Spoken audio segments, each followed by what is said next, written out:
Chez Sismic Culture d'Impact, l'entrepreneuriat est au cœur de notre ADN. Chaque jour, on accompagne des organisations dans leurs défis humains et leur désir de faire de leur entreprise une véritable destination. S'engager auprès de la relève entrepreneuriale au Québec est important pour nous. C'est donc avec grand plaisir qu'on soutient le projet de Chloé et Camille et qu'on vous souhaite un bon épisode sur 3624, le podcast. Cette semaine, on reçoit Charles Côté de Drôlement Inspirant. Et là, on a bien aimé l'épisode parce qu'on a pris un angle un peu différent que lui a l'habitude de prendre dans ses épisodes de podcast. On a parlé du behind the scene de Drôlement Inspirant, en fait, de la structure de son entreprise qui est vraiment bien établie. Oui, il y a quand même 15 employés là, qui travaillent pour, on va le redire, Drôlement Inspirant. Mais ils travaillent pour Charles et tout, donc on voulait comme aller creuser derrière ça, puis c'est quoi dans le fond qui se cache derrière le coaching, puis on n'a pas vraiment parlé de son parcours antérieur parce que ça, il l'a souvent fait dans d'autres podcasts, mais on est vraiment entré dans ce qu'on aime faire sur le podcast ici, parler d'entrepreneuriat, ouais. Fait qu'on est bien reconnaissante d'avoir reçu Charles, puis on espère que vous allez apprécier l'épisode. Bonne écoute!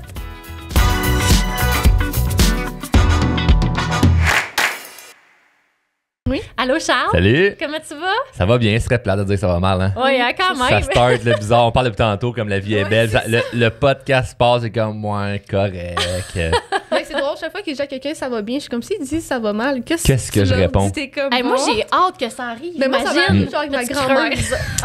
C'est pas vous, non? Ouais. Ils sont comme ça va pas bien aujourd'hui, ok? Ben, c'est parce que pour ouvrir une discussion ouais, de. C'est vrai. Mais nous autres, parce qu'on est habitués dans ce small talk-là de comment ça va, puis c'est comme ok, on passe à autre chose. La politesse, là. La politesse, mais c'est vrai que si quelqu'un te dit ça va pas, comment tu réagis face à ça? Moi, honnêtement, quelqu'un me dit ça va pas, je sais exactement comment bien gérer la situation, je serais aucunement stressé. Parce que je l'ai vécu avec des clients ou peu importe. Tu sais que c'est comme ton niveau d'énergie aujourd'hui. Mettons un client en consultation, tu dis pas pis comment ça va quand tu sais que, mettons, tu as une rencontre parce que ça va pas bien. Ouais, c'est vrai. Tu viens de te faire écrire, mettons, ben écoute, ma femme est décédée ou j'ai perdu mon emploi, t'as quelque chose de pas le fun, c'est pas comme pis, ça va? Non, ça va pas bien. Oui, c'est vrai. C'est pour ça déjà que tu m'engageais.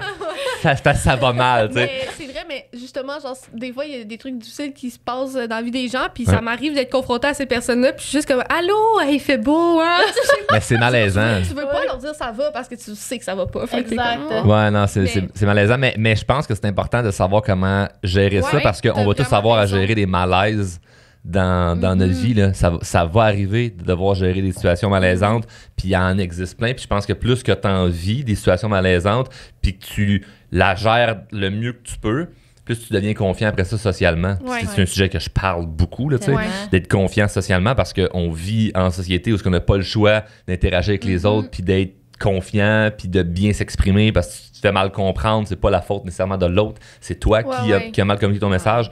Puis on parle de quelque chose de très très banal, de genre salut, ça va? Non, ça va pas. Mais si t'as de la difficulté à gérer ça, imagine dans une situation très conflictuelle. Oui, je suis d'accord avec toi. Fait que c'est important, mais ça, personne ne se fait enseigner ça. Il faut que tu aies une motivation de dire hey, je vais apprendre à mieux communiquer ou que tu tombes sur une vidéo ou tu viens de faire une formation. Mais tu sais, moi, ça m'arrive quand même régulièrement. Je suis coiffeuse, fait que les gens s'assoient sur la chaise, là, puis quand ça fait 10 ans là, que tu coiffes quelqu'un une fois ou 3 mois pendant 4 heures, puis tu sais, t'es une personne neutre, fait que souvent ça arrive, fait qu'avec le temps, moi, je me mets juste en mode écoute. J'ai pas de recette ou quoi que ce soit, mais je fais juste écouter. OK, ça va pas, pourquoi? Si, mettons, il parle pas, est-ce que tu gardes le silence ou tu parles? Mais avant, là, j'avais la diarrhée verbale. Ah, ça, là, je t'aurais haï. Ah, c'est sûr. Pour de vrai, là, je parlais fort, puis plus que la personne parlait pas, plus que je vidais mon sac, je racontais ma fin de semaine d'une manière exagérée. C'était comme une joke, là. C'était le Camille Show en arrière de la chaise, là. Fait que là, c'était comme... La personne ne parle pas. Probablement que c'est parce qu'elle veut que je parle plus. Non, moi, je pensais qu'elle maïssait. Fait que j'étais comme, je vais te dire quelque chose pour qu'elle m'aime. Là, j'ai réglé ce pattern-là plus tard, mais c'est bon c'était que tu as pris conscience de ça. Ah, ben oui, là, en 13 ans, c'est sûr que tu l'as catché. Mais moi, quand je vais au barbershop, pis ça me tente pas de parler, là... faut que la personne comme se taise puis que je sois juste dans ma bulle, puis même des fois je vais juste fermer les yeux. Je me fais couper les cheveux, la barbe, j'ai les yeux fermés, puis je m'en fous, c'est comme là, c'est au moment où je peux pas répondre au téléphone, je peux pas rien faire d'autre, ça me tente pas de jaser, tu sais. Mais ça fait du sens, je pense qu'il y a beaucoup de gens qui recherchent ça dans leur rendez-vous chez la coiffeuse. Ben vraiment, puis maintenant on offre des rendez-vous silencieux, tu sais. Qu'est-ce que ça veut dire ça? Des rendez-vous silencieux, c'est si tu vis quelque chose, tu peux demander au téléphone. Moi, j'aimerais ça qu'on parle pas pendant mon rendez-vous. Ah, ouais, tu peux demander ça. Oui, tu peux demander ça. Moi, je peux pas faire ça. Populaire, je pourrais pas faire ça. Pourquoi? Parce qu'au barbershop où je vais, je me fais reconnaître. Fait que c'est comme, imagine, on a un rendez-vous drôlement inspirant. By the way, vu que vous fermez toutes vos gueules. C'est sûr que si tu choisis d'être en public, mais tu sais, si tu veux passer incognito, tu vas dans une autre ville, mais toi, tu dois te faire reconnaître quand même dans d'autres villes. C'est terminé, moi, ça. C'est fini, peu importe ce que je vais aller. Avant qu'on continue d'entrer dans comme tout ça, j'aimerais que tu dises comme clairement, c'est quoi que tu fais dans la vie, c'est quoi ton titre, en fait, on demande toujours à nos invités. Là. Les gens qui ne connaissent pas, ils trouvent juste ça au teint, genre, oui, c'est ça. C'est un coiffeur finalement. C'est comme, il est connu dans tous les barbershops du Québec. C'est comme, what the fuck? C'est quoi le rapport avec c'est un barber dans le fond aujourd'hui. On l'a pas dit. Là. Exact. Donc, Charles Côté de Drôlement Inspirant. Moi, j'ai parti d'une entreprise dans le développement personnel. Pourquoi? Parce que j'ai commencé à faire la croissance personnelle à l'âge de 16 ans. Je manquais énormément de confiance en moi. J'étais pas bon à l'école, j'étais pas bon dans les sports, j'étais pas bon avec les filles. Je me considérais bon en rien. Puis j'ai décidé de me développer en tant qu'humain juste pour me sentir mieux. J'étais tanné de pas m'aimer comme personne. J'avais une faible estime personnelle. Puis j'ai rentré dans cet univers-là, la croissance personnelle. Puis j'ai vraiment trippé. Puis ça m'a aidé dans ma vie où j'ai parti de ma première compagnie à l'âge de 17 ans. Je suis devenu directeur des ventes dans un concessionnaire à l'âge de 20 ans. Puis au niveau carrière, ça s'est mis à bien aller, relationnel aussi. Puis par la suite, j'ai commencé à faire des capsules sur les médias sociaux pour juste partager mon message qui était drôle et inspirant. Au début, c'était vraiment plus drôle. Je faisais des choses d'humour aussi. Fait que je m'amusais comme à juste faire... Je prenais des situations que tout le monde vit, puis je faisais une morale inspirante avec ça, mais avec beaucoup d'humour. Puis après ça, est venu des conférences, de la consultation, des gens qui me demandaient comme, hey, mais tu peux-tu me coacher? Puis là, on a eu des résultats qui étaient extraordinaires. J'ai découvert que j'avais vraiment un talent là-dedans. Je me suis développé, pris des formations, etc. Puis aujourd'hui, on est une entreprise avec une quinzaine d'employés, puis on a des milliers de personnes partout dans le monde. Fait que c'est vraiment hot. C'est vraiment hot. Puis justement, t'as ton propre podcast, t'as passé sur beaucoup d'autres. Fait qu'on va pas trop retourner dans justement ton histoire, là, pour ceux qui écoutent puis qui te connaissent pas, peut-être aller écouter un podcast où tu te présentes. Le mien, l'épisode 25 de mon podcast s'appelle C'est qui Charles Côté, puis j'y vais à peu près en large de qu'est-ce que j'ai fait, tout ça pour me découvrir, parce qu'effectivement, ça serait plate de tout refaire la même histoire. C'est ça. Fait que, on va parler d'autres choses, mais t'as des podcasts où tu expliques qui tu es, là, mais c'est vraiment intéressant. Puis peux-tu nous dire t'as quel âge? Je vais avoir 28. 28, OK. Là, je buguais, là. Ouais, c'est ça. Non, ça va. Fait que tout ça, quand même, en quelques années, là, ça a pris de l'ampleur et tout. Moi, je t'ai entendu pour la première fois dans un podcast avec Journal d'un entrepreneur. Ouais. Puis, c'est là que j'ai comme découvert t'étais qui. Puis là, en parallèle, j'ai comme un ami qui aime bien, genre, tout ce que tu fais, puis qui me parlait de toi. Puis j'étais comme, c'est donc mais cool, puis tout. Puis c'est ça. Toi, t'écoutes. Puis moi aussi, j'écoute tous tes podcasts. Nice. Fait que je les écoute à chaque semaine depuis longtemps. Puis je suis la classique. Une vraie abonnée, là. Ouais, une vraie abonnée. Puis je suis la classique qui t'aimait pas sur TikTok au début. Mais moi, je t'ai entendu dire ça, puis j'étais genre, pourquoi le monde ne l'aimerait pas? Puis là, après, j'ai vu passer des affaires, puis j'étais comme, c'est pour ça! C'est ça. On se questionnait un peu, justement. Moi, je me demandais, est-ce que ça fait un peu partie de ton branding? Genre de peser ou est-ce que c'est plus sensible à première vue? Catcher l'attention, puis après ça, le monde, ils viennent t'écouter, puis ils réalisent que genre, c'était plus comme... C'est pas par exprès. Non? J'aurais l'air vraiment comme, à la limite, brillant de faire comme un peu comme à la Elon Musk, là, où il fesse dans son char, qui dit qu'il est blindé pour que la vitre, elle casse, puis là, ça fait encore plus parler. C'est un marketing qui est comme... C'est tellement brillant. Mais en même temps, dans mon type de business, c'est pas nécessairement... L'expression « parlez-en bien, parlez-en mal, parlez-en », ouais, mais non, parce que dans mon type de business qui est le bien-être, tu n'as pas le goût de faire affaire nécessairement avec quelqu'un qui va présenter une image de lui qui est malveillant. Tu comprends? Et moi, ma cause, elle est bienveillante. Fait que moi, mes clients, ils savent que je fais du bien parce que ils vivent. C'est comme leur expérience en tant que client. Mais la personne qui me découvre puis que le message, c'est très rough, c'est comme je mets son caca en plein dans face de comme, hey, ben voici où tu procrastines, voici pourquoi t'aimes pas ta vie en ce moment, t'es responsable de ce qui t'arrive, que ça peut être rough à certains moments, puis c'est pas par exprès de comme, hey, je vais choquer le monde, puis là, ça va faire réagir, puis à un moment donné, ça va être bon. Ça l'a fait, parce que vois-tu, c'est comme, t'as parti, hein, je l'aime pas, finalement, tu m'invites sur ton podcast. Mais c'est ça, j'étais comme, mon Dieu, il provoque, là, t'es comme, tabarouette, c'est vrai. Là, mais mettons, qu'est-ce qui te dérange? C'est quoi la première fois que t'as fait comme, ça me dérange? Ben, c'était pas ça me dérangeait, mais je catchais pas le message au complet. le contexte. Il me manquait du contexte. Puis à un moment donné, j'ai dit, gars, je vais l'écouter, j'arrête pas de le voir passer. Puis Camille Landry, qui a été sur un de tes groupes, je pense, le Club Élite, ou en tout cas. Puis elle a trippé bien raide. J'ai dit, là, Camille est fucking hot, là. Genre, si elle a fait des formations avec Charles, comme je vais me mettre à écouter. Puis finalement, j'ai binge tous les podcasts que t'as fait. Fait que j'imagine que ça fait souvent ça, mais je pense que c'était le côté plus. Pas arrogant, mais t'es très confiant, fait que c'est confrontant. Ouais, exact. Ben oui. Quand tu t'écoutes des trucs pour t'inspirer, t'as envie d'être dans ton confort un peu des fois, puis de te faire flat minou. Oui, exact. T'as le goût d'entendre. Et moi, je suis totalement à l'opposé de ça, parce que en fait, j'en parle dans l'épisode 13 de mon podcast. Il y a un épisode qui a fait beaucoup comme jaser dans mes débuts, parce que je suis rendu à au-dessus de 150 épisodes. Mais la 13e, je disais... j'aurais peut-être pas précis l'analogie, là, mais j'ai souvent dans la croissance personnelle, il y a beaucoup de coachs ou motivateurs ou de conférenciers qui arrivent avec une doudou pour te réchauffer. Oui. T'as froid de ce temps-là, voici une doudou. Moi, je suis dans la pièce, je fais que monter le chauffage. Lève-toi, calisse, puis bouge. Fait que c'est pas confortable. Mais c'est rempli d'amour et de bienveillance parce que ça l'aide vraiment le monde. Puis c'est pas c'est meilleur qu'un autre, c'est juste différent. Exact. Puis mon approche, elle est unique parce que je sais pas d'être quelqu'un d'autre. Je suis moi-même à travers ça et les résultats parlent par eux-mêmes parce que si j'étais le gars qui frustre mais qui s'accompagne, je veux dire, une quinzaine d'employés, Chris, faut que ça roule là, pour avoir des milliers de clients. Fait à quelque part, ça fonctionne. Fait que je pense que ce qui a aidé ma cause sur les médias sociaux, c'est pas nécessairement m'amener le monde au catché. C'est plein de clients qui font comme tu connais quelqu'un qui a fait partie de son programme élite. Ben, si c'est une fille intelligente, elle est hot, ça veut dire qu'il y a quelque chose qui se passe. Puis là, ça l'allume le monde. Fait moi, je joue la longue game où c'est pas grave si temporairement quelqu'un fait comme ça m'a dérangé qu'est-ce qu'il a dit dans cette capsule de 30 secondes-là qui manquait de contexte. C'est ça.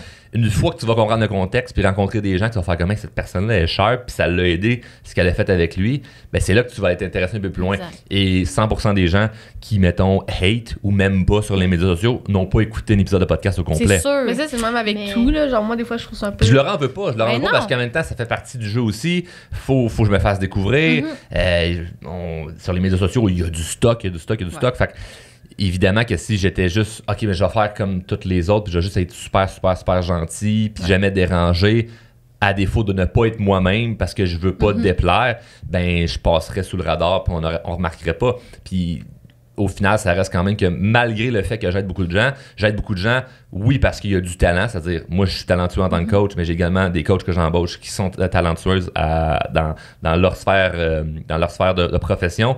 Mais outre ça, il y en a des psychologues, des thérapeutes qui sont super bons. Mais pourquoi ils ne pourront pas aider des milliers de personnes? Parce qu'ils n'ont pas bâti une structure entrepreneuriale comme je l'ai faite. Puis si tu les écoutes parler, ils sont plates en esti. Oui.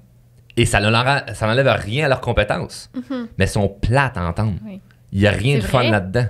Fait que moi, parce que j'ai développé un brand, je suis charismatique, je mets de l'humour là-dedans, puis je sais comment bien m'exprimer, mais c'est sûr qu'après ça, je vais attirer beaucoup plus de monde, je vais pouvoir en aider plus en retour.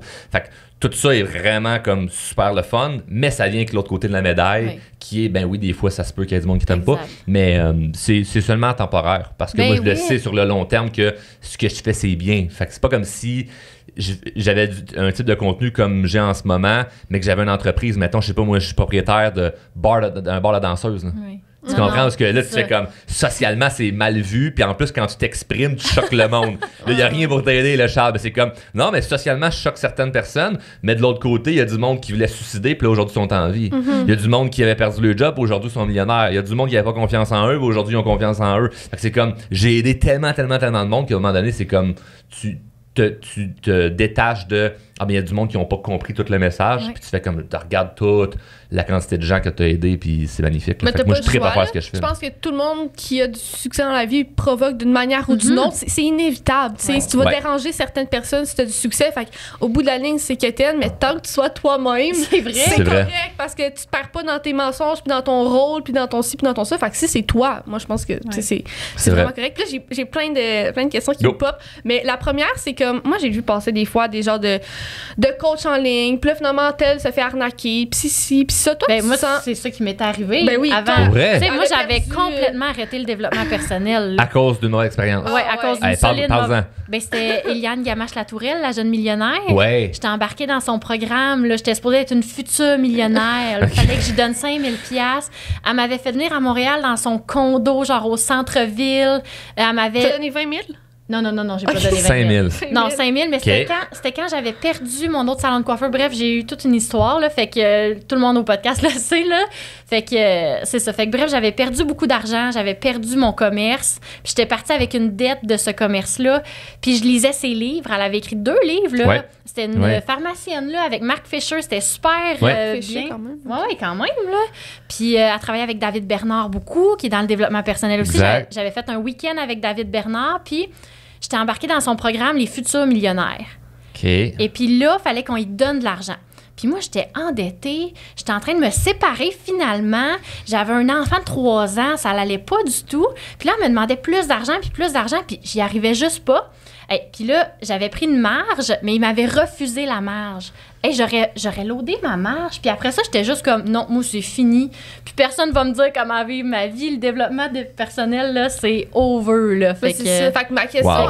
puis c'est ça. Ma question avec tout ça, c'est genre, comment tu sens, toi, d'être dans ce milieu-là, d'être comparé à ce monde-là, veux pas, là, tu sais. Puis, tu sais, j'ai l'impression que les coachs, whatever, faut que tu utilises ces faits saillants-là pour te mettre de l'avant, parce que, tu sais, comme là, tu l'as dit tantôt, là, tu sais, lui, il voulait se suicider, lui, tu sais, il est devenu millionnaire, tu mets ces faits saillants-là de l'avant, fait que là, les gens s'attendent à, OK, je vais y aller, tu sais, moi aussi. Non, mais c'est pas tout après, ça, là. Comment, toi, tu te sens là-dedans, tu sais? C'est une excellente question, puis on pourrait prendre un contexte différent, parce que c'est plate que ça te soit arrivé, puis ça va arriver encore à plein de monde. Ouais. Mais moi, ça m'est déjà arrivé d'aller dans un salon de coiffeur puis avoir une tête complètement horrible. Fait que je vais pas ne plus jamais aller me faire couper les cheveux. Exact. Fait que là, c'est dommage que les gens qui arrêtent de faire croissance personnelle, qui arrêtent d'investir en eux à cause qu'ils ont une mauvaise expérience. Ouais. Cependant, moi, ce que je trouve qui est le fun quand t'offres un bon service, c'est qu'après ça, c'est dur de flipper la vapeur sur l'autre bord en disant comme non, c'est pas bon, qu'est-ce qu'il fait? Parce que moi, si tu me compares avec des gens comme ça, ben tu compares une industrie ensemble sans regarder qu'est-ce qui se passe en interne. Mais si tu viens en interne ou juste quelqu'un qui fait juste venir qui parle avec quelqu'un de mon équipe, qui ne dit même pas client, mais qui nous DM sur Instagram, qui voit la façon qu'on répond aux gens qui nous écrivent, qui prend un appel avec quelqu'un de notre organisation, juste à parler comme en interne, tu vois à quel point il y a du sérieux en arrière de ça, puis on n'est pas là à essayer de siphonner le monde, tu sais. Non. Parce que jamais tu m'entends dire comme « Hey, on a une promo, là, ce mois-ci, avec un code rabais. » Il n'y a pas de ça, là, tu comprends? Ouais. Puis si je le ferais à un moment donné, ça serait correct, mais on n'est pas là-dedans, puis on sélectionne nos clients également. Fait que c'est pas juste ben oui, on veut tout le monde. Non, on veut prendre les gens qu'on sait qu'on va aider. Fait que n'importe qui nous écrit puis fait comme je sais pas si ces formations vont pouvoir être bonnes pour moi, c'est nous autres qui va te le dire. Ouais. Parce que si on sait qu'on n'a pas les compétences requises pour pouvoir t'aider avec les enjeux que tu vis, on ne te prendra pas. Parce que de un, c'est malhonnête parce qu'on le sait qu'on pourra pas t'aider. Puis de deux, à long terme, on va beaucoup plus perdre que gagner. Fait que présentement, à court terme, avec tout le bruit que j'ai fait, je pourrais générer beaucoup plus d'abondance financière à être moindrement malhonnête parce que ça serait tellement facile d'attirer beaucoup de monde. Mais je joue pas cette game-là parce que moi, je suis là pour des années et des années.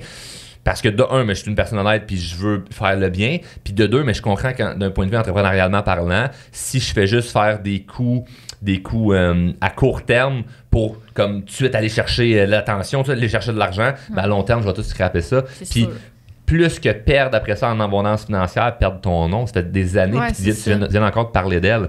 On s'entend-tu que c'est pas une belle publicité pour elle? Mais non, tu sais, finalement, je pense qu'il y a eu un recours collectif ou quelque chose. C'est pas drôle, un recours collectif. Puis t'es déjà millionnaire, tu prends l'argent du monde. Mais non, elle l'était pas finalement. Ouais, c'était elle était même pas. C'est un beau scam. Elle faisait faillite, puis elle écrit ses livres pour se sauver de la faillite. Puis ça aurait pu être bon, mais c'est ça que je pense que toi, tu as vraiment bâti ta réputation au Québec. Puis moi, jamais je douterais de justement l'entreprise de Drôlement Inspirant, la crédibilité, whatever. Mais des fois, je trouve ça tough de voir parce que oui, comme tu dis, sur dans un centre de coiffure, t'es pas satisfait de ta coupe, tu retournes plus. À cette place-là. Mais tu vas essayer d'autres places. Ben oui, mais je pense que l'affaire, c'est qu'avec comme le coaching et whatever, que ce soit même psychologue, n'importe quoi, c'est que t'es vulnérable puis tu t'ouvres sur genre tes problèmes de vie. Fait que là, quand t'as une mauvaise expérience, je pense que les gens, c'est plus difficile comme toi de te dire je vais retenter ma chance parce que puis je trouve ça plate un peu pour ce domaine-là justement parce que ça crée une genre de à mes yeux un peu une mauvaise image quand en réalité il y a des entreprises comme la tienne qui sont complètement bien intentionnées et bienveillantes, mais après ça t'as genre le monde sur TikTok qui sont genre donne-moi 2000$, de mon affaire, puis je suis comme Puis l'affaire aussi, c'est que ça reste puis ça serait tellement mieux parce que mettons quelqu'un qui écoute puis qui juge déjà cette industrie-là, je vais paraître encore moins bien, mais c'est la vérité. Ça reste que c'est une industrie qui peut être très payante si tu fais bien les choses. Oui. Mais c'est que tu peux le faire aussi maladroitement, faire de l'argent pareil, mais t'en feras pas longtemps. Fait que l'affaire, c'est que tous ceux qui sont des escrocs, des scams, ou qui n'ont pas un bon service ou un service ou produit à offrir, ben tôt ou tard, ils finissent par fermer. C'est juste qu'ils salissent la réputation de l'industrie. Ouais. Mais moi, de mon côté, comment je le vois, j'ai aucun problème avec ce concept-là. Pas qu'il y ait des gens qui s'arnaquent, ça me fait de la peine, mais avec le fait qu'il y ait des gens qui se plantent parce qu'ils font mal. Parce que dernièrement, dans un meeting avec mon équipe, j'ai fait un gros talk sur le service à la clientèle. Où ce que je disais, c'est pas une question de qui est notre client, c'est une question de qui a été échaudé à quelque part ailleurs, puis qui va venir nous parler, puis qu'on peut avoir un impact positif dans sa vie. Moi, je mets énormément d'énergie puis d'argent sur le service. Parce que je paye du monde qui parle à journée longue avec du monde qui nous ont jamais viré une scène. Puis pourtant, on leur répond. Là. Puis moi, le nombre de célébrités que j'ai contactées, puis j'ai pas de réponse parce que c'est encore lisse de répondre à leurs abonnés. Ouais. Je vais pas dire on est meilleur ou ils sont moins bons, c'est pas ça le point, mais pour moi c'est hyper important que tu es un personnage public, tu es une figure publique, le monde ils veulent te contacter, il faut qu'il y ait un moyen d'avoir une réponse. Fait que juste ça, cette logistique là, c'est 4 personnes en ce moment même qui travaillent et que je dois payer pendant que je suis avec vous autres pour juste répondre à du monde qui vont me demander si la couleur de mon skidoo, ou si je peux les aider dans leur entreprise, ou si je peux les aider avec leur confiance en soi, ou whatever, tu comprends? Donc le fait que nous autres, on met beaucoup d'énergie pour offrir un bon service, mais c'est là qu'à long terme, après ça, on est gagnant puis on devient une référence dans l'industrie. Mais je peux pas me décourager en disant comme ah ben là, à cause qu'il y en a qui font mal ça. Au contraire, il va y avoir une comparaison de puis moi je vais élever le standard de cette industrie-là pour montrer c'est quoi le bon chemin. Puis il y en a, puis je veux pas nommer de nom pour voir qu'est-ce qu'ils vont faire dans le futur, mais il y en a plein là, qui apparaissent sur les médias sociaux là, puis qui commencent à vendre des cours, puis qui me posent des questions, puis je leur explique la bonne façon de pouvoir le faire. Puis des fois, il y en a qui écoutent, des fois, il y en a qui n'écoutent pas. Mais j'en ai un paquet là, qui sont venus nous demander comment le système à utiliser, puis comment... Puis souvent, ce qui revenait, c'est « T'as un client qui n'est pas content, Chris, tu le rembourses. » Ben oui. Hey, imagine-tu comment ça aurait été tellement simple de faire comme « Hey, fermez vos gueules, là. Ouais. On va... reprenez votre chèque, là, puis on arrête d'en parler, là. » Imagine-tu comment ça te coûte cher, cette mauvaise publicité-là. Moi, je veux jamais vivre ça. Non. Je peux vivre, à un moment donné, quelqu'un qui n'est pas satisfait ou quelqu'un de jaloux qui veut faire du tort à l'entreprise puis qui se met à faire une campagne de salissage, mais sur le long terme, tu gagneras pas. Parce que quand c'est vraiment les bases, les fondations sont solides, ça, c'est correct. Puis 100% des gens qui pourraient dire « Ah, mais moi, j'aime pas cette industrie-là », mais t'es pas client de cette industrie-là. Au pire, t'as juste vécu une mauvaise expérience. Exact. Oui, puis tu sais, moi, là, ça, c'est la service à la clientèle. On n'est pas là pour parler de ça, je sais, là, mais je suis tellement d'accord avec tout ce que tu dis parce que il y a plein d'entreprises que j'admire, puis il suffit qu'il y ait une affaire publique au niveau du service à la clientèle qui soit mal gérée. Là, c'est quoi? Non, moi, je parle pas de ça, je parle d'une compagnie, en tout cas. Bref, puis moi, je vais vraiment, après ça, genre, être fermée à cette compagnie-là si je vois qu'ils ont mal géré publiquement quelque chose. Fait que je trouve ça bien ce que tu dis parce qu'il va toujours y avoir des gens qui t'aiment puis des gens qui t'aiment pas. Parce que un client est satisfait, fine. Tu sais, moi, je suis vraiment pour rembourse-le puis genre, clôt la situation parce qu'après ça, des fois, ça prend de l'ampleur puis après ça, la compagnie, moi, je trouve que ça fait dur, là, une compagnie qui est genre, ben nous, on s'en compte, c'est un vous, je suis comme... C'est vrai parce qu'au final, c'est ceux qui font vivre ton entreprise, ton équipe, ton cœur. Vous n'êtes même pas capable d'adresser une situation publiquement puis de prendre le blanc pour ce qui est arrivé puis de répondre à votre monde parce qu'en tout cas, il y a comme eu un... d'un point de vue, c'est fait partie en même temps de ce que j'enseigne dans certaines formations, la persuasion, l'influence et même la manipulation. D'un point de vue influence publique, si tu t'excuses publiquement de quelque chose que le monde, mettons, n'a pas apprécié, le monde te reconnaisse très rapidement la vulnérabilité, puis il t'excuse de ça, puis il oublie, il passe à autre chose. Mais si tu persistes là-dedans, en voulant, ah non, j'ai raison, oublie ça, tu perds. Moi, j'en ai vécu là, des petites polémiques là, ou des controverses là, de j'ai dit quelque chose, puis ça fait pas l'affaire à bien du monde, puis j'avais juste le goût de m'obstiner en disant comme, vous avez pas compris l'angle. Mais au lieu de faire, t'as pas compris l'angle, puis là, ça fait comme si le monde était tous des caves. Parce que là, c'est un autre angle de comme t'as pas compris la joke, de juste faire comme, hey, je suis vraiment désolé, ravaler la pilule, même si ça me tente pas. Puis après ça, si le monde l'oublie, puis t'en parles plus. Ça dure un mois de tournade, après ça, bye bye, on en parle plus. Fait que, mais ça, au niveau de l'orgueil, c'est tough faire ça. C'est vraiment dur de faire ça parce que t'as l'impression d'avoir perdu, mais au final, t'as peut-être juste perdu Mettons, c'est une game de hockey, tu t'es fait compter un but, mais au final, tu t'en vas pour la coupe. Oui, puis c'est ça, un peu le travail sur soi. Là, des fois, il faut prendre un petit pas en arrière puis pour se recentrer. Whatever, là, on vit des petites situations, puis je suis bien d'accord. Puis là, tantôt, rapidement, tu as mentionné que justement, il y a comme des gens qui travaillent à temps plein pour toi pour répondre à des messages, décider ça. Ton équipe, est-ce que c'est principalement d'autres coachs? Est-ce que c'est des gens qui gèrent ton marketing, ton ça? C'est quoi l'entreprise drôlement inspirant au-delà de toi, mettons? Exact. Donc, en fait, c'est comme une grosse pyramide, là. Non. Où il y a moi au sommet qui récolte tout, puis eux, ils attendent d'être payés là, en ce moment-là. Ça ferme dans 2 semaines. Non, en fait, j'ai l'équipe où il y a des coachs, des gens au service à la clientèle, des gens au département des ventes, parce que quand un futur client s'intéresse à savoir comme j'aimerais ça faire une formation avec vous autres, ou me faire coacher par Charles, peu importe, mais il faut qu'il parle avec quelqu'un de l'équipe. Donc, tu sais, j'ai des formations qui sont en vente sur mon site web, puis que n'importe qui peut acheter, puis c'est du contenu déjà enregistré que les gens qui roule. Ouais. Mais sinon, pour les programmes d'accompagnement, il faut parler à quelqu'un de l'équipe. Donc, il n'y a pas de clic ici, fais un virement, puis bonne chance. C'est comme, non, on va parler avec toi. Ça peut prendre 1 entrevue, 2 entrevues, 3 entrevues. On peut parler. Il y a du monde là, qu'on a parlé il y a 2 ans. Puis on refait un suivi avec eux autres 2 ans après en disant comme, puis t'es rendu où? Hey, là, c'est le bon timing pour investir en moi parce qu'il est arrivé telle situation. Puis là, boum, on peut les aider. Donc, tout ça, le département. Tu sais, le département de service à la clientèle et vente est plus gros que le département du coaching. En soi, parce que l'acquisition de client prend beaucoup plus de temps qu'après ça avoir le client. Puis les coachs, ben ils font ça temps plein. Fait qu'on s'entend qu'ils ont en 40 heures semaine, ils ont le temps d'en prendre là, des clients. Là. Donc, c'est à peu près ça. Puis j'ai une partenaire qui est COO, en fait, qui gère toutes les opérations en interne. Moi, 90% de l'équipe, c'est des femmes. C'est nice. Donc, ma bras droite, c'est une femme. Puis elle est avec moi depuis 2 ans et demi déjà, bientôt 3. Puis c'est merveilleux. Là. Moi, j'ai vraiment beaucoup de fun avec elle. Elle avec un S. Ouais. Oui, c'est ça. Puis est-ce que tu as vécu un peu une hypercroissance ou ça s'est fait graduellement? Tu sais, là, tu en as 15 employés. Il y a 5 ans, t'étais-tu encore toute seule ou tu avais déjà... Ça a été en hypercroissance où si je recule les premières vidéos en 2017-2018, il n'y avait pas de système ou d'entreprise en arrière.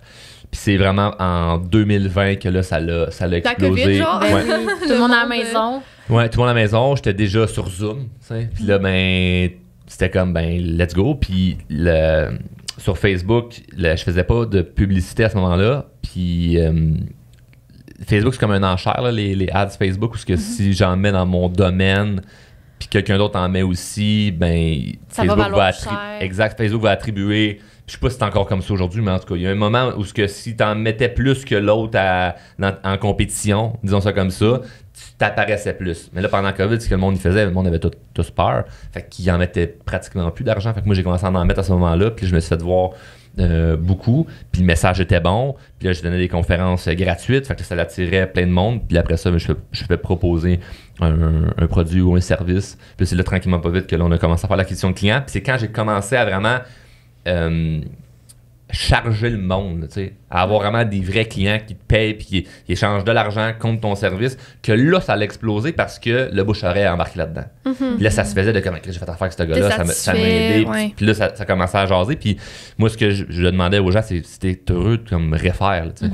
Parlez-en, tu sais. Je le dis dans mon podcast également, ça aimait ça. C'est ça le plus beau cadeau que les gens qui te suivent peuvent te faire, là, moi, oui, tellement. Puis c'est merveilleux. Puis le monde, ça crée en même temps aussi une espèce de petite communauté de tu sais, on a fait affaire avec Drôlement Inspirant, puis les gens sont fiers de faire partie de cette famille-là, si je peux dire ça comme ça. Ou on a un groupe Facebook qui s'appelle Les Drôlement Inspirés, c'est rendu 35 000 membres dans ce groupe-là. C'est tous des gens qui font de la croissance personnelle, puis qui veulent juste évoluer, puis être dans un environnement sans jugement, où comme tu peux te faire, tout le monde s'épaule, puis se pousse vers le haut. Donc voilà. Moi, c'est ce que je trouve cool avec le monde entrepreneurial, c'est que les gens sont là pour s'entraider, puis je trouve ça tellement nice, là, tu sais, comme, tu vois, toi, genre, t'es facilement accessible, tu sais, tu le dis, tu t'assures de répondre à tout le monde, puis whatever, même chose, genre, là, je compare à ça, tu sais, celui, j'ai un blanc de mémoire, là, mais Journal d'un entrepreneur, Julien, oui, il y a son groupe Facebook, lui aussi, puis, tu sais, je suis pas dedans, mais je sais que des gens sont dedans, puis il aime full ça parce que là, il fait ses lives, puis ci, puis ça, fait que c'est le fun que les entrepreneurs soient là pour entraider les gens, puis pour s'entraider en fait, puis je trouve que c'est comme un bel atout là, quand même. Puis c'est environ, je sais pas si tu peux dire ça, mais comme combien de clients par mois ou par année, je sais pas que... Ça dépend, c'est comme une entreprise, il y a des mois que c'est super en feu, d'autres un peu moins. Je te dirais que de manière générale, c'est une entre 50 et 100 personnes par mois qui décident de devenir clients. Puis ça dépend c'est quel type de formation. Mais il y a eu des moments où c'était 100, 200 clients par mois. Des moments où c'est plus 50. Fait que ça dépend vraiment du moment de l'année. Ça dépend d'un paquet de facteurs. Mais on a toujours quand même en continu des nouveaux clients. Oui, puis c'est time consuming aussi. Là. Genre, veux pas, ça, c'est pas un produit. Là, donc, c'est de l'humain. Ouais, c'est ça, exact. Fait que c'est encore plus demandant. Puis, est-ce que c'est ta seule entreprise ou tu as autre chose? En fait, c'est ma seule entreprise opérante. Okay. J'ai d'autres activités d'investissement, mais que ça prend pas nécessairement mon temps. C'est de l'investissement passif. Donc, je comprends. Donc, j'aime beaucoup ça aussi, mais moins que ce que je fais que drôlement inspirant. Fait que c'est pour ça que je m'investis pas en termes de temps dans d'autres projets d'affaires qui me prendraient comme toute mon énergie puis que je pourrais moins mettre dans drôlement inspirant. J'aimerais ça savoir comment tu fais ton recrutement de personnel dans ce domaine-là. Est-ce que tu faisais-tu des posts pour recruter je vais me faire couper les cheveux puis je demande à un coiffeur si c'est la connaît. Non, l'opportunité, c'est sûr que j'ai la chance d'être de plus en plus connu. Fait que c'est beaucoup plus facile à ce moment-là. J'aimerais ça, dire, ah non, mais on va sur LinkedIn, puis on parle à plein de monde, mais la réalité, c'est que c'est du bouche-oreille ou un post. Tu sais, quand, mettons, on a besoin d'une nouvelle assistante adjointe, on veut même pas faire un post Facebook parce qu'on dit, ah non, on va se faire bombarder. On va commencer avec une story. Puis des fois, juste avec une story, c'est comme, OK, 52 CV, on va trier ça, puis on verra après. Des fois, ça va être dans un groupe en particulier, dans un groupe de formation. Comment connaissez-vous quelqu'un qui pourrait faire ça? Puis là, c'est comme on a déjà 50 personnes qui vont peut-être nous référer quelqu'un. Fait qu'il y a du bouche à oreille, puis sinon, c'est les médias sociaux. Mais c'est quasiment une erreur pour moi de faire un post en disant on recrute pour X domaine, on reçoit trop de CV, puis là, mon assistante immédiate, il faut qu'elle traite ça pendant toute la semaine, ben elle n'a même plus le temps de faire autre chose. Là, c'est vraiment c'est un beau problème. Puis n'importe quel entrepreneur qui écoute puis qui manque de main-d'œuvre se dit le tabarnak. Parce que ça fait chier. Moi, je cherche du monde, mais c'est sûr que je suis dans un domaine aussi que il y a de l'opportunité de télétravail. C'est pas comme un restaurant où tu engages du monde à salaire minimum, puis là, ça devient tough parce que ta marge te permet pas de pouvoir avoir des gens à salaire élevé. Nous autres, on a de tous les types de salaires, mais on a pas mal plus de monde qui sont dans des salaires élevés que dans du salaire minimum. Donc, mais ça, c'est très pas un salaire minimum. Là. Oui, de bien rémunérer tes gens, puis de dire, moi, j'aime ça me vanter que mes coiffeurs font de l'argent chez nous, puis qu'ils vivent une belle vie. Moi, je préfère bien plus. Moi, mon plus beau brag financier, mais qui est weird à dire dans un podcast, parce qu'après ça, c'est quand même un brag, mais je préfère dire que mon monde avec moi font de l'argent que moi j'en fais, tu sais. Ben oui, je comprends. Parce que par le fait même, si tu flexes de mes employés font de l'argent, ben par le fait même, tout n'est pas cassé, tu sais. Ouais, mais nous, en tout cas, aussi, ton entreprise fonctionne bien, puis ce que t'enseignes, parce que c'est sûr que les gens qui sont chez Drôlement Inspirant, j'imagine qu'ils peuvent avoir accès quand même à certaines informations, puis qui sont toujours dans cette énergie-là d'évolution aussi. Exact. C'est ce qu'on essaie de conserver, parce que ce qui peut être difficile avec le temps, c'est justement de garder cette... quand tu es dans une entreprise de croissance personnelle, des fois, la croissance personnelle devient comme... Si tu travailles chez McDo, tu es écœuré de manger burger. Fait que je peux comprendre que dans notre domaine, si tu es constamment en train d'entendre du drôlement inspirant, tu peux t'écœurer aussi de ça, puis ça devient juste une routine où que dans tes journées off, tu n'as pas tant le goût de te développer personnellement. Ouais. Fait que même moi, je l'ai vécu où que ça devient un travail, de faire comme, OK, là, j'ai des podcasts, j'ai des conférences, puis là, je suis là-dedans, mais après ça, quand j'arrive chez nous le soir, c'est comme, je veux tout sauf être inspirant en ce moment.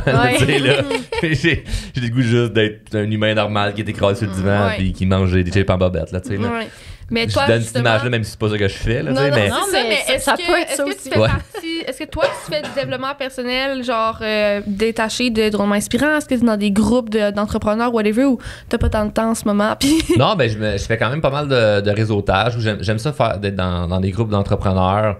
Je me développe tout le temps. J'arrête pas ça parce que, je l'ai déjà dit en conférence, mais moi, je pense, c'est une croyance, mais en même temps, c'est ce que je ressens. Si je faisais pas de croissance personnelle, je pense que je serais le genre de personne à faire des dépressions.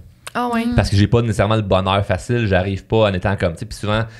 c'est le fun en même temps pour les gens parce que j'ai pas le cliché de comme le coach de vie tout le temps de bonne humeur, de Chris, la vie est belle, asti, moi, du matin, là, que je me dis, je comprends pourquoi il y a du monde qui se flingue, asti, là, c'est comme, je vois tout ce qui va pas bien dans le monde, puis là, je suis là, Chris, que c'est pas tant rose. Puis là, je me reset, là, puis c'est comme, attends, il y a ça qui est beau, OK, il y a ça que je peux avoir de la gratitude, puis là, je rembarque dans cette roue-là. Fait que je pense qu'il y a des gens pour qui ça peut être plus dur mentalement, la santé mentale, son borderline de péter des dépressions. Mais moi, c'est la croissance personnelle qui m'accroche à être heureux, puis je prends pas mon bonheur pour acquis. Fait que je continue constamment de me développer, puis je sais que tu es heureux dans la mesure où tu sens que tu progresses. Oui. Fait que faut pas que je sente que je stagne. Puis si je sens que je stagne, c'est là que je me sens pas bien. Fait que j'ai pas le choix de continuellement me développer. Donc, est-ce que chaque jour, je lis un livre puis j'écoute un podcast? Pas nécessairement, mais chaque jour, je fais quelque chose qui a quand même un lien avec ma croissance. Fait que il peut y avoir une période où ça me tente moins de lire, ça me tente moins d'écouter des speeches de motivation ou des podcasts de croissance personnelle ou des choses inspirationnelles, mais je vais aller au gym comme un défoncé puis tout donner. Ça fait partie de ma croissance en même temps parce que je me développe physiquement, puis là, ben, ça me donne une bonne estime de moi aussi quand je me regarde dans le miroir puis je me dis que j'aime le résultat que je vois, tu sais. Fait que tout cet ensemble-là, je pense que la pire chose, c'est de tout prendre pour acquis autour ou être dans un mode d'attente de comme, OK, en ce moment, c'est que du laisser-aller. Je pense qu'il peut y avoir du laisser-aller dans certaines sphères de vie parce qu'on ne peut pas tout être équilibré dans toutes nos sphères, mais il faut quand même qu'il y ait des choses que tu tiennes puis que ça soit comme, OK, non, en ce moment, ça, c'est quelque chose qui est important pour moi puis je mets l'attention là-dessus, que ce soit sur tes relations, ta santé ou ta santé mentale, tu sais, tout court.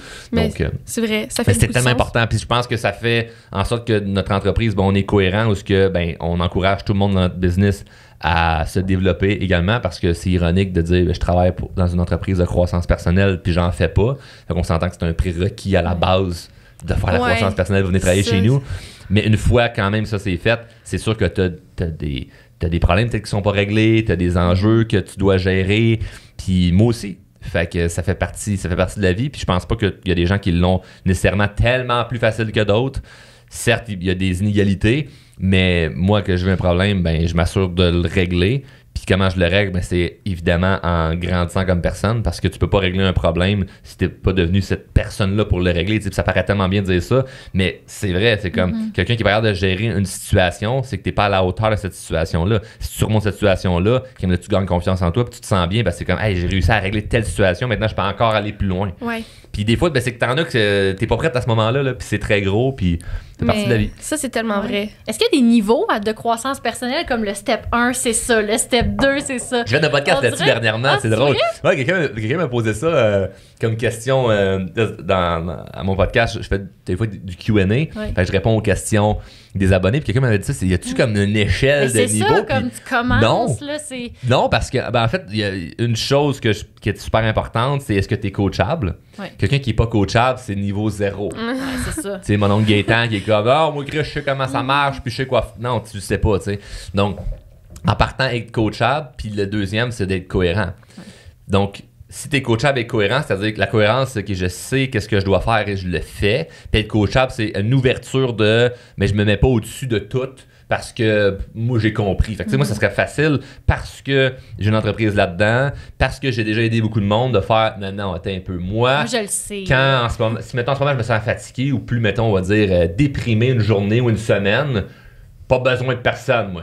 Je sais quoi faire, 1 minute, si vos conseils, là, c'est pas non, comme quelqu'un peut m'aider, c'est pas quelqu'un mais moins expérimenté que moi, mais qui sort de quoi que je fais comme, si c'est vrai, c'est ça que je devrais faire en ce moment, de revenir à des bases importantes. Donc, les niveaux, je pourrais faire ça de m'amener, parce que ça serait un asti de beau marketing, de dire comme, OK, là, ça fait quasiment un marketing de réseau, là, tu sais, là, c'est comme, OK, là, t'es au niveau, là, les autres, débutant, Non, là, ça va être, marketing de réseau, ça va être genre diamant, après ça, saphir, après ça, émeraude, après ça. Et on voit que tu l'as quand même facile, là, le côté entrepreneurial, puis de développer quand même une business. Là, tu nous sors ça de même. Ça, avant même, tu sais, avant la croissance personnelle, au fond de moi, j'avais le côté entrepreneur où ce que je voulais créer des choses, tu sais. Puis, je suis... Pour bâtir la business qu'on a faite à la hauteur qu'elle est en ce moment, t'as pas le choix d'avoir des skills entrepreneuriales parce que je pourrais être un très bon coach, puis il y a des très bons coachs qui restent à coacher du monde puis pas nécessairement bien monétiser leur affaire, pas bien marketer leur affaire. Fait que tu sais, il y a tout ce côté-là aussi qui a pas un lien là, avec les services à la clientèle, qui a pas un lien avec à quel point t'aides le monde, mais plus un lien avec à quel point t'es business-wise. Fait que oui, ça sont là, mais l'espèce d'échelle dans la croissance personnelle, je pense pas qu'il y en a parce que c'est différent pour tout le monde. À un moment de ta vie, c'est jamais pareil. Dernièrement, dans un autre podcast, je comptais. Moi, pendant des années où je n'avais pas confiance en moi, quand j'ai commencé à vouloir développer une bonne estime de moi, c'était plus au niveau psychologique, c'était plus au niveau mental, c'était la relation que j'ai avec moi-même. Fait qu'à un moment donné, j'avais plus confiance en moi, au niveau carrière, au niveau business, au niveau argent, au niveau relationnel, affaires. Mais personnellement parlant, mettons, physiquement, j'avais pas confiance en moi. À l'aborder des filles, si j'étais pas capable. Une fille cute dans un bar, là, c'est comme d'aller la voir dans son numéro de téléphone. Oublie ça. Mais pourtant, j'étais directeur des ventes dans un dealer, je gérais les gros problèmes, je gérais les employés, puis tu me regardais, tu disais, ce gars-là a confiance en lui. Ouais, mais pas avec les filles, puis pas avec son physique. J'avais pas confiance en moi, je me sentais maigre, je me sentais pas fort physiquement. À un moment donné, j'ai flippé ça. J'ai dit, OK, là, je vais me mettre à m'entraîner, puis je veux être en shape, puis je veux me sentir bien dans ma peau. Puis là, il y a ça qui est embarqué. Mais c'est venu plus tard. Mais c'est-tu bon, c'est-tu pas bon? On s'en calisse. L'idée, c'est qu'est-ce qui te gosse en ce moment que tu as envie de régler? Puis choisis une affaire. Parce que si je vais décider, OK, ben là, je vais aller au gym, plus manger pour prendre de la masse, puis je lis des livres, je vais à des conférences. Ouais, des fois, c'est trop. Complètement mêlé. Je bois pas d'alcool, puis là, je fais ça, du yoga le matin, puis ma liste de gratitude. Puis là, tu t'en vas où avec ça? Là, trop d'affaires en même temps. Fait que moi, j'ai réglé une affaire à la fois, puis là, c'est comme, OK, là c'est le tour à tel truc. Puis l'affaire, c'est que faut que tu n'abandonnes rien là-dedans pour rester équilibré, c'est ça qui est tough. Ouais. C'est ça parce que si mettons quelqu'un qui est en surplus de poids et perd du poids, mais vraiment tu retournes à tes anciennes habitudes, tu vas regagner ce poids-là malheureusement. Fait que même chose en croissance personnelle, si tu avais des bonnes habitudes de whatever, là, tu te levais plus tôt, tu faisais une lecture matinale, puis tu allais prendre une marche, puis à la fin de ta journée, je sais pas ce que tu faisais, mais tu faisais quelque chose en lien avec un rêve, peut-être t'arrêtes jour la main à le faire, ben, dans la première semaine, tu n'as aucune différence. Après 2 semaines, peut-être un peu de momentum qui diminue. Puis après 6 mois, tu te demandes pourquoi tu es redevenu mentalement à la case départ. C'est parce que tu as arrêté les choses de base que tu faisais qui étaient bonnes. Fait que moi, je me vois pas comme j'arrive à un niveau plus élevé. Je me dis comment je peux faire en ce moment pour rester cohérent et rester coachable. Puis je pense que c'est ça le plus tough quand tu grandis, c'est que personnellement, c'est que tu te dis ah non, mais j'ai pas besoin de ces affaires-là. Puis là, tu perds le côté coachable, puis tu peux perdre aussi le côté cohérent où ce que tu te laisses un peu plus aller parce que tu fais comme non, là, j'ai réussi. C'est acquis. C'est une erreur dans les deux cas. Puis c'est qui, toi, mettons, soit les livres que tu as lus ou les gens que tu connais qui t'inspirent, s'il y en a? Doc Mayou? Ouais, c'est mon mentor. C'est qui? Pour de vrai? Non, non, j'étais comme ça. Ben oui, je pense que oui. Doc Mayou, voyons donc. J'essayais de faire une blague. Mais moi, j'étais comme, oh mon Dieu, si tu je mettrais une photo sur YouTube juste pour faire 100%. Honnêtement, 100% du monde qui écoute ont compris, à part toi. Là, t'es la seule qui a pas eu la référence. Là. Mais Doc Mayou, c'est un psychologue là, qui disait des affaires pas d'allure. Un psychiatre, oui, c'est ça. Mais en tout cas, il était à radio, à télé avant. Et moi, quand j'étais petite là, en char, là, Doc Mayou, mes parents écoutaient ça. Là, je vais m'en souvenir toute ma vie, Doc Mayou. Là, mais il riait plus de lui qu'il l'écoutait, finalement. C'est un Québécois, Mayou. Non, il vient du Congo. Là, je me sens. Fait c'est qui tes inspirations? Réponds à la question. S'il y en a. Ça change quand même beaucoup, je te dirais, parce que j'ai des amis, j'ai du monde vraiment pas connu proche de moi qui ont un impact positif dans ma vie, comme des gens, mettons, des mentors virtuels où ce que pendant un certain temps, je vais écouter, mettons, un podcast de telle personne. Puis, fait que je peux pas te nommer des noms de comment qui est lui ou elle ou ci ou ça. C'est vraiment, ça dépend. Un peu comme je disais tantôt, de où ce que je me sens présentement. Fait que des fois, s'il y a quelque chose que j'ai plus le goût de travailler, ben, je vais plus tomber dans du vibe aussi, tu sais. Je peux comprendre qu'il y a du monde qui vont m'écouter, puis pendant un certain temps, ça leur tente plus d'écouter du roman inspirant parce que c'est peut-être trop rough à un certain moment de leur vie, mais ils vont revenir à ça quand c'est bien le temps de prendre action vers quelque chose, tu sais, en particulier. Donc, ça change souvent. Puis, y a-tu des livres que tu as lus, mettons, qui t'ont marqué ou... Ouais, un que je vais souvent nommer, c'est l'effet cumulé de Darren Hardy. Pour moi, ça, c'est un classique que tout le monde devrait lire. En fait, ce que ça l'explique, en gros, l'effet cumulé, c'est que chaque petite action que tu prends, bonne ou mauvaise, cumulée avec le temps, amène un résultat comme majestueux avec le temps. Si on parle d'investissement, ben l'intérêt composé, ça en fait partie. C'est comme si tu mets, on va dire, 100$ par semaine de côté. Mais c'est pas ton 100$ par semaine, c'est le fait qu'il est là puis que ça se cumule, puis l'intérêt par-dessus qui se cumule, que là, au bout de 20 ans, si tu compares, tout a commencé à 20 ans à investir 100$ par semaine, l'autre a commencé à 35, à mettre 500 par semaine, il en a mis plus. Là, j'ai pas fait les bonnes mathématiques. Mais ça reste que la personne à 100$ sur 20 ans versus l'autre 500 sur 5 ans, celui qui a commencé 20 ans plus jeune, avec toutes ces actions-là, il y a beaucoup plus d'argent au final. Même chose avec ton poids, même chose avec n'importe quoi, même chose avec peu importe ce que tu veux changer dans ta vie, les actions que tu prends aujourd'hui, cumulées avec beaucoup de temps, ou les non-actions que tu ne prends pas aujourd'hui, cumulées avec le temps, arrive à un résultat qui va être extraordinaire. C'est les sacrifices aussi, là, dans le sens que la personne qui commence à 20 ans, c'est un petit sacrifice. La personne qui commence à 30 ans, là, c'est un gros sacrifice, dans le sens que là, c'est rendu 500. Fait que non seulement il y a le résultat final, mais il y a l'effort que ça prend comme... Mettons, tu sais, si on y allait avec le poids, là, tu sais, si là, je me sens pas bien, je vais directement, changer ma situation, whatever. Mais si t'attends que ça ait dégénéré trop, là, après ça va te prendre des bouchées triples, là, pour... Faut que tu payes ta dette, comme je dis dans mon podcast. Faut que tu payes ta dette, Je comprends. Ah, mais c'est le fun. J'aime toujours les recommandations de livres. L'effet cumulé, puis c'est super. Mettons, quelqu'un qui aime pas nécessairement lire, c'est un livre parfait parce que je pense que c'est comme 150 pages, super petit, c'est facile. Écoute, ça vient d'un décrocheur scolaire, là, moi, j'ai pas fini mon secondaire 5, mais là, je te dis que lire une brique de 400 pages, je trouve ça vraiment tough, là. Mais Darren Hardy, l'effet cumulé, le compound effect, là, je trouve ça génial parce que c'est juste une sincère vérité. C'est pas un livre de croissance personnelle du genre si la magie là, des étoiles sont alignées, puis le karma, puis chakra, puis je suis là-dedans aussi, là, je comprends, mais c'est pas du flou de même. C'est juste comme crissement concret de comme hey, si tu manges un gâteau à chaque soir pendant 20 ans, est-ce que tu penses que le résultat va être majestueusement positif? Non.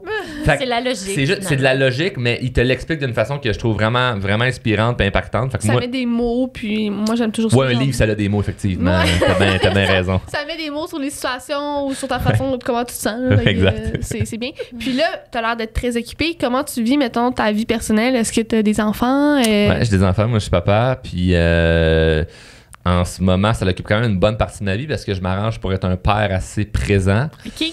Puis je suis vraiment chanceux. Puis ça, je le dis comme une chance. Des fois, il y en a qui vont dire on n'est pas chanceux dans la vie. Là, on a traîné notre chance. Oui, mais ça, je ne pouvais pas le prévoir d'avance. J'ai tellement travaillé gros jeune. Puis mon évolution a fait en sorte qu'en ce moment, j'ai quand même le luxe de pouvoir choisir mon horaire. Fait que, oui, je suis occupé, mais je suis pas occupé. J'ai pas le choix de travailler, j'ai pas le choix de dire oui à tout. C'est comme me demander une entrevue. Je sais pas quand vous nous avez communiqué. En février, en ce moment, on est en avril. Fait que tu sais, ça a pas été comme OK, on fait ça la semaine prochaine, mais j'ai pas le choix de déborder. C'est comme non, ça va aller dans 2 mois. Puis un moment, tu sais, un matin, je suis allé reconduire mon plus vieux à la garderie, puis je me suis envenu tantôt tranquillement, pout, dans des heures où il n'y a pas de trafic parce que si je le planifie en même temps. Donc, je m'arrange pour passer quand même du temps en famille parce que je pense que c'est super, super, super important. Puis j'apprends à gérer ça en ce moment. Parce que c'est pas toujours évident parce que tu as des opportunités, tu vas dire oui. Mais en même temps, il y a le point de vue famille. Donc, je dis non souvent à ben des affaires en me disant comme je préfère comme triper en famille puis mettre du temps là qui ne reviendra pas plus tard. Puis quand je vais être sur mon lit de mort, vas-tu me dire si j'ai passé à côté de passer à telle émission de télé parce que à la place que je suis allé en voyage avec les enfants. Non, je vais me rappeler du voyage avec les enfants. Clairement. Donc, mais je m'arrange quand même pour avoir ma vie professionnelle qui me fait triper ou ce que si je sens que OK, cette semaine, je veux être en mode hustle sur un dossier qui est super important, la famille est au courant. Puis c'est comme là, c'est prévu à l'avance. C'est comme OK, là, cette semaine, j'ai ça, puis je clenche tel dossier, puis là, je veux vraiment, vraiment travailler parce que je pourrais pas non plus être juste à la maison avec les enfants. Je suis pas un stay-home dad. Non. Je pourrais pas faire ça. Mais on oublie souvent aussi que les enfants, ils vieillissent quand même rapidement. Là. Moi, j'ai un fils de 11 ans, là. Comme... À cette heure, la fin de semaine, c'est ses amis, là. Il s'en fout de moi, là. Il invite des amis à la maison, il joue dans le bois. Je suis où, moi? Et où ma place? Fait que ces années-là, c'est important de ne pas les perdre. Puis c'est vrai que de le mettre dans le temps puis de le planifier après ça. Exact. J'ai hâte qu'il ait 11 ans. Ouais. Ils ont quel âge? Sont très, très, très, très jeunes. Là, donc, en là, bas, tu vas ça en mode famille. Là. Ça, c'est rochant. Là. Ouais. Moi, le 2-5 ans, j'ai trouvé ça intense. Ouais, là. on est dans la période où on dort pas bien. Ouais. Puis, idéalement, je pense que sur Instagram, j'ai reçu beaucoup de messages de monde qui était comme t'as l'air cerné de ce temps-là. Puis là, je suis comme je blâme mes enfants.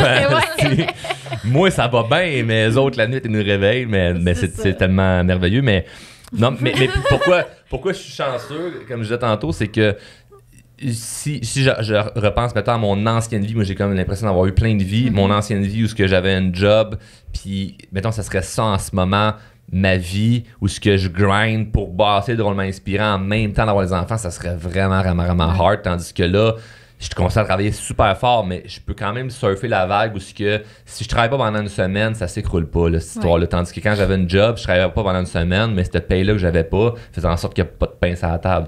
Tandis que là, j'ai du temps devant moi où ce que si je fais pas le projet cette semaine, ou même le mois prochain, ou je repousse dans 6 mois, ça va pas comme tout s'écrouler. Si je néglige tout, oui. Mais si je fais non, prochainement, on va prendre des vacances telle date parce que ça me tente, mais je peux le faire. Fait que ça, c'est tellement une chance que j'ai, mais en même temps, je la prends comme une immense gratitude, mais je suis content d'avoir fait les bons moves quand j'étais jeune. Puis je me rappelle ma mère qui me disait mais Charles, à 14 ans, je travaillais sur une ferme temps plein l'été, puis elle disait amuse-toi donc avec tes amis, plus tard tu vas travailler toute ta vie. Puis moi, j'étais comme non, je travaillais pas vraiment toute ma vie. Ça a toujours été dans toi. Fait que c'était vraiment dans moi, puis je le savais. Puis là, aujourd'hui, mais je suis loin d'être retraité, là, mais je pourrais slacker vraiment, puis juste comme profiter, mais j'aime tellement qu'est-ce que je fais que je vais juste continuer, mais je suis capable de choisir. Puis je pense que je pense que c'est ça que le monde a vraiment le plus envie, d'avoir l'opportunité de choisir. Ben oui, c'est ça que le monde dit. En ce moment, avoir le choix, c'est ça le plus beau cadeau là, quand t'es en c'est le nerf de la guerre. En même temps, c'est là, on tombe dans des grandes questions existentielles, mais pourquoi on ne set pas notre vie pour ça, Ben, là, je sais qu'il y en a plein qui vont faire comme ouais, mais ça marche pas de même. OK, ben, mettons que ça marche pas de même pour les autres. Peux-tu marcher pour moi?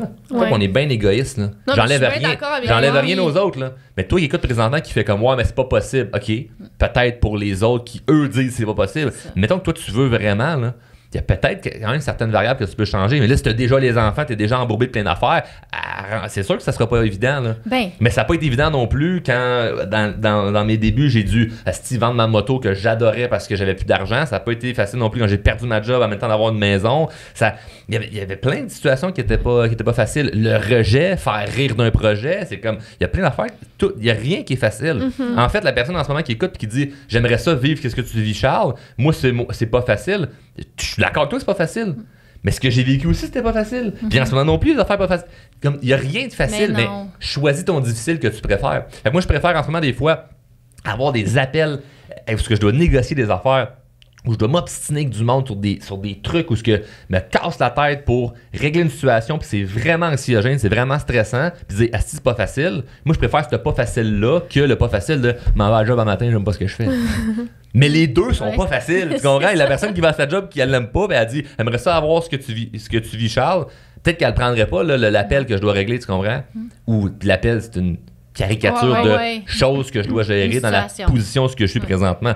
Donc, il n'y a rien, mais c'est comme choisis ton difficile. Il n'y a rien de facile. Choisis ton difficile. Je suis bien d'accord avec ça. Vraiment.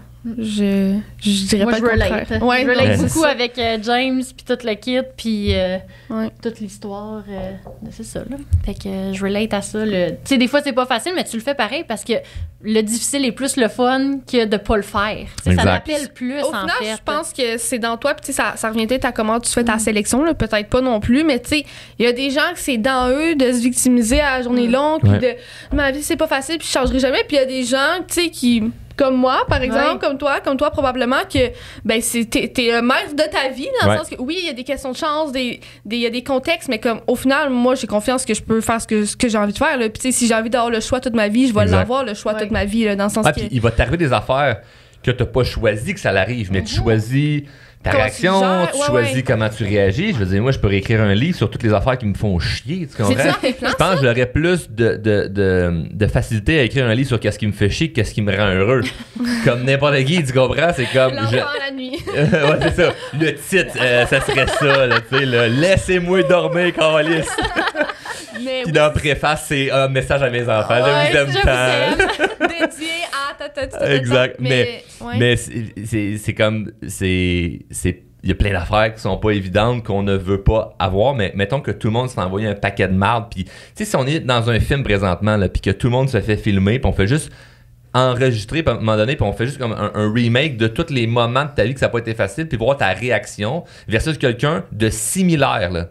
Tu sais, mettons, moi, tu prends tous les défis que j'ai vécu dans la vie. Là. Tu repars là, de très, très, très jeune à aujourd'hui. Puis les moments clés que des affaires, je peux peut-être même pas me rappeler, mais que la personne qui filme sait que ça, c'était un moment qui était vraiment impactant. Là. Le prof qui rit de toi, ça, c'était comment tu as réagi après. C'était un moment qui était important dans ta vie. Mettons qu'on reprend tout ça, puis on met des humains avec des situations similaires. Juste la façon que tu as réagi, je suis sûr qu'au bout, l'effet cumulé, comme je parlais avec le livre tantôt, au bout de ça, tu fais OK, mais dans le fond, toutes les réactions qu'elle a eues versus lui a fait en sorte qu'elle s'est rendue beaucoup plus loin et elle est beaucoup plus épanouie aujourd'hui, non pas à cause de ce qu'elle a vécu, mais grâce à comment elle a réagi. Et ça fait chier parce que tu te dis fuck, ça veut dire que c'est vraiment moi qui ai le contrôle là-dessus. Ben, c'est ça la réalité. Puis parfois, c'est qu'on n'a pas envie de bien réagir parce qu'on se dit, d'un coup que je prends ça du bon côté, puis ça marche pas plus. Mais ça, c'est juste une question de temps, tu le sais pas.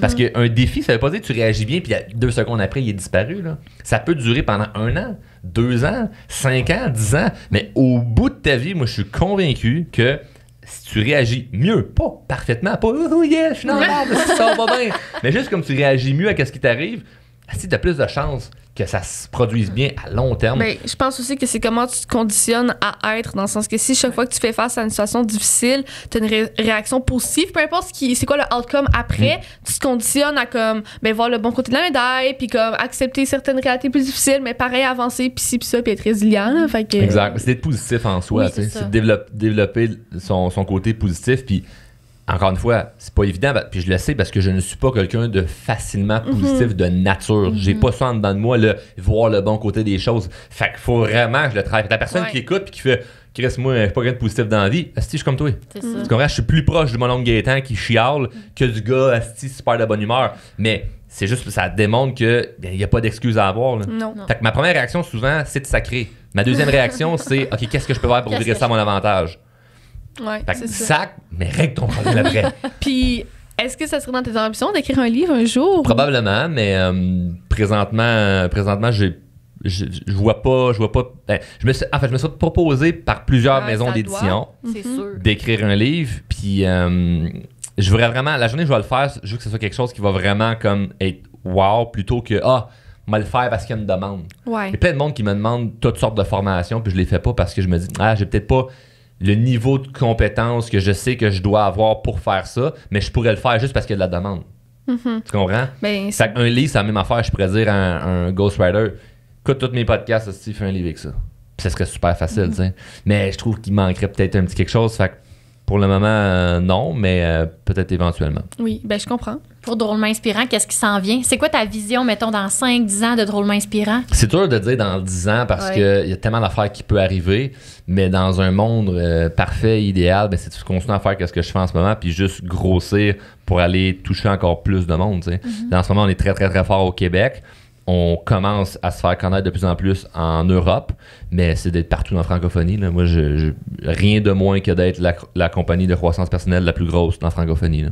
Puis on peut vraiment le faire parce que avec la structure que j'ai bâtie, la façon que c'est pas... Quand je dis la structure, le monde qui écoute, c'est pas ce que vous voyez des vidéos. C'est ce qui se passe à l'interne dans l'entreprise qu'on voit pas. La structure que j'ai bâtie peut faire en sorte que ça devienne vraiment gros parce que les bases des fondations sont solides. Tout ce que j'ai mis en place est là pour que ça puisse prendre beaucoup d'expansion.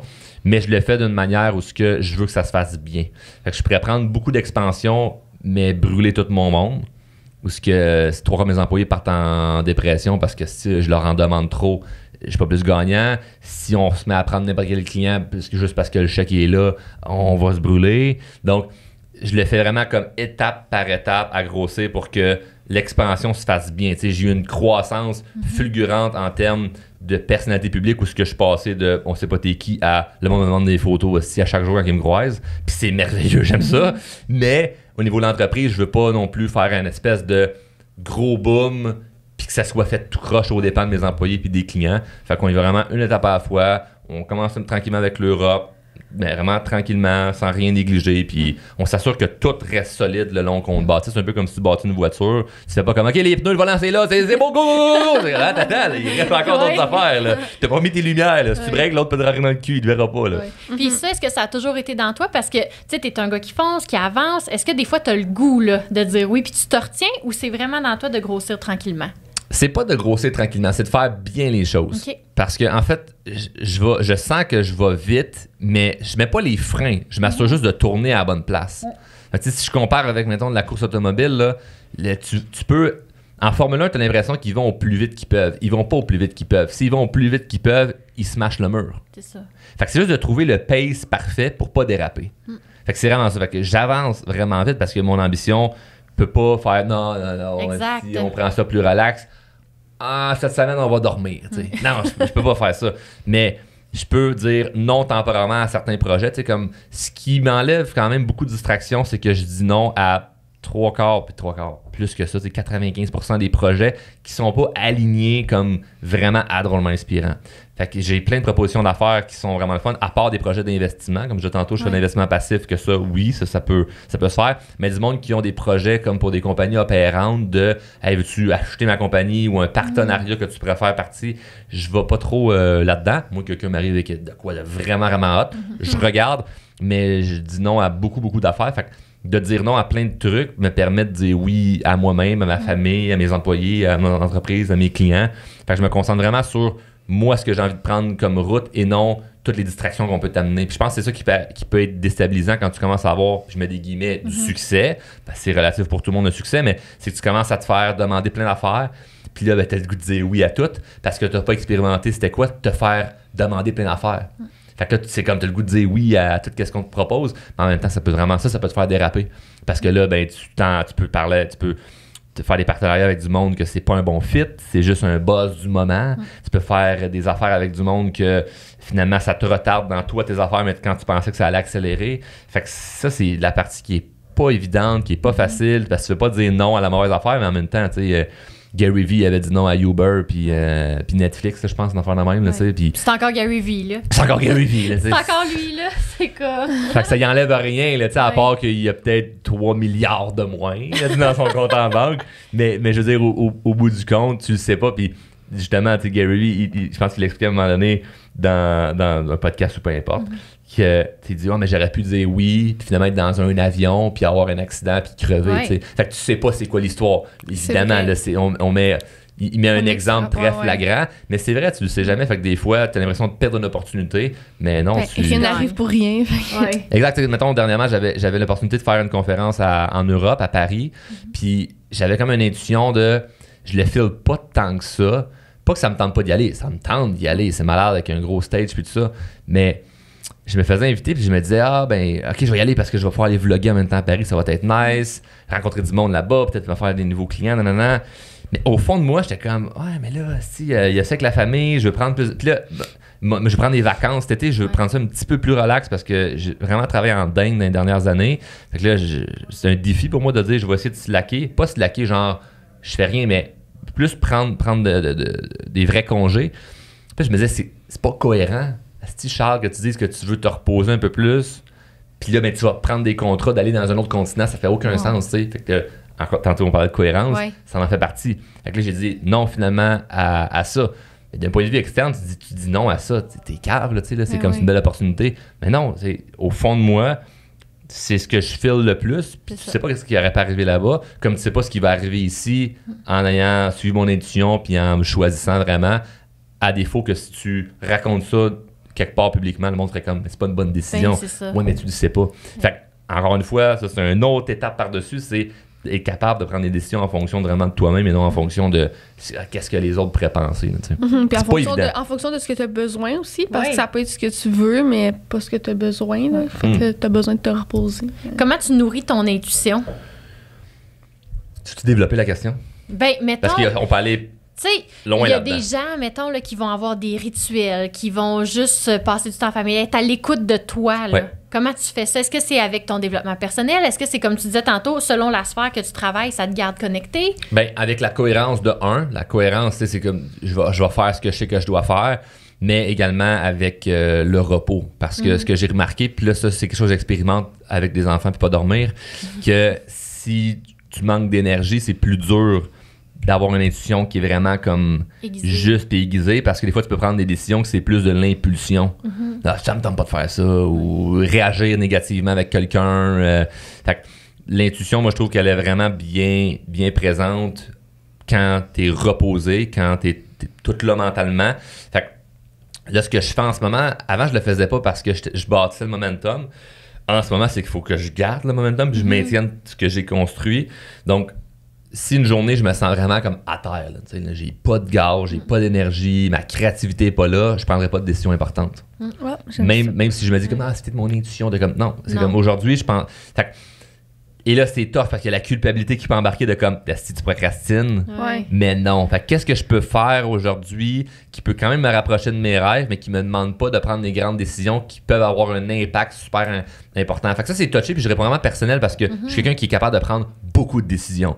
Fait que la personne qui écoute et dit mais j'ai de la misère à décider, c'est pas le conseil pour toi. Là, parce que la personne dit yes, moi aussi, je peux repousser ça. Non, toi, faut que tu t'entraînes à décider plus. OK? Mais moi, je suis quelqu'un déjà, dans la vie de tous les jours, c'est facile. Là, c'est comme je fais que ça. Je suis un patron depuis longtemps, tu comprends? Donc, c'est comme je peux décider à journée longue. C'est juste que si je prends des mauvaises décisions, c'est pas, ça sera pas winner à long terme. Je pense que c'était Jeff Bezos qui disait. Il dit en tant que chef d'entreprise, où ce qui est présentement, on s'entend-tu qu'il est dans un statut très, très élevé en tant que chef d'entreprise. Jeff Bezos, c'est-tu lui qui est Amazon? Oui, c'est exact. La petite entreprise, là, PME, là. Oui, c'est ça. À ce qui paraît. Je pense qu'on est dans le top 10 des entreprises les plus riches au monde. Mais lui, il disait, j'ai juste besoin dans une année de prendre 3 bonnes décisions. On a fait la même. Okay? Don't quote me on that, là, mais tu sais, ça ressemblait à ça, puis ça fait du sens. C'est comme si cette année, tu prends 3-4 bonnes décisions, tu peux avoir une Christie de bonne année. Fait que t'as pas besoin de te garrocher n'importe où puis de prendre tous les dossiers qu'il y a sur la table. Donc, oui, t'as plein d'affaires à régler, mais des fois, ça peut m'arriver que le téléphone sonne, je regarde l'annonce de l'afficheur puis je fais « Ah, pas maintenant ». Je suis pas dans la vibe pour répondre parce qu'il suffit que je prenne le téléphone, puis là, c'est, mettons, une célébrité ou un homme d'affaires, puis là, je suis pas toute là, je réponds un peu tout croche, ça me tente pas. Puis là, j'ai parlé de drôlement inspirant, puis il m'a répondu telle affaire. Mais c'était pas moi. C'était Charles, il y a 2 heures de sommeil, parce qu'il y a des jeunes enfants, puis il a dû régler plein de problèmes durant la fin de semaine pour tel sujet, puis là, il est brûlé cette journée-là. Mais là, il a pris le téléphone parce que faut que je le fasse, j'ai pas le choix. Non. Fait que des fois, c'est comme non, je t'ai pas dit pas en fin de semaine, mais je te rappelle lundi parce que là, je suis rempli de vitalité, je suis en forme, puis là, je règle qu'est-ce qu'il y a à régler. Fait que je vais. Pour mon intuition, je choisis plus les moments. Mais c'était pas ça. Là, je te réponds vraiment très personnel. Mais c'était pas ça il y a plusieurs années. Là. Donc, ça change avec le temps également. Mais je pense que notre niveau d'énergie, faut qu'il soit bon. Fait que c'est pour ça que je m'enchante, c'est pour ça que je m'entraîne, c'est pour ça que je bouge, c'est pour ça que je fais tout ce que je sais que je dois faire pour avoir le plus de vitalité possible. Parce que si t'as pas cette vitalité-là, ça devient vraiment, vraiment, vraiment tough. Puis je l'ai expérimenté pendant des mois, être brûlé quasiment au bout du rouleau en énergie. Puis Chris, que c'est plate, même si t'as ta vie de rêve. Oui. Fait que ça, c'est. Puis là, tu fais comme, tout ça, tout ce que j'ai fait, ça sert à quoi au final? Quand tu te sens fatigué, ça sert à rien. Là, ça t'en va de même. C'est pas fun, là. Oui, vraiment pas. Ouais, je comprends. Fait que, écoute, ça conclut bien notre épisode d'aujourd'hui. On est déjà au bout de notre temps. Ça passe tout le temps vite. Des fois, je te regarde, je suis comme, je le sens que ça va arriver. Là. Exact. Tout le temps. Mais merci beaucoup de ton passage aujourd'hui. C'est vraiment gentil de nous avoir donné ton temps. Puis je trouve ça cool d'être entré un peu plus dans. Parce que moi, je t'avais pas trop entendu sur ton entreprise, puis comment tu gères ça. Fait que je trouve ça. Mais j'en parle pas naturellement. Moi, tout seul, si je fais un TikTok ou un Instagram Reel, là, évidemment, mais ça me fait plaisir en podcast. Puis je continue ce que vous faites. Là, je suis allé voir, évidemment, quand vous m'avez invité, je suis allé voir un peu ce que vous faites. Puis c'est bon que tu aies conscience de pas trop dépenser en Uber Eats. Oui! Je t'avoue du Uber, mais là, j'en commande presque plus. Ça va bien. Bonne affaire. On va se commander une salade Mendy's. Oh, tellement! Lis l'effet cumulé, tu vas comprendre que c'est crissement mauvais pour ton indépendance financière de faire ça. Merci beaucoup de ton passage, puis on te souhaite une belle journée. Merci, d'autres aussi. À bientôt.